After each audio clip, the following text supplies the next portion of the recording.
Primetime news this evening. New extended business hours on the SOE, but business operators still being ordered to close early. Legal Aid Council under pressure to assist detainees in SOEs. And PPV operators arrested for having over 1,000 outstanding tickets.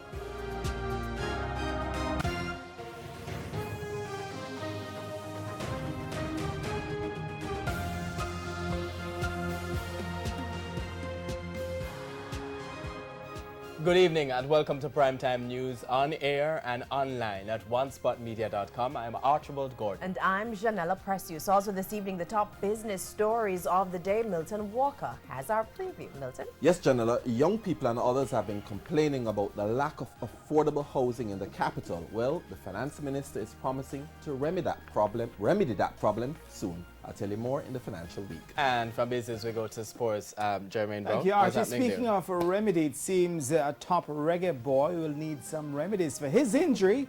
He's set to miss 1 month of action. We'll tell you more about that when we come back. The racket is over.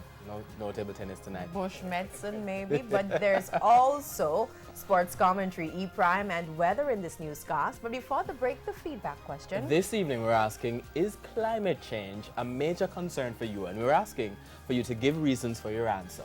And you can share comments online, facebook.com/television Jamaica, and tweet us at Television Jam. Please stay with us. Primetime News returns right after this break.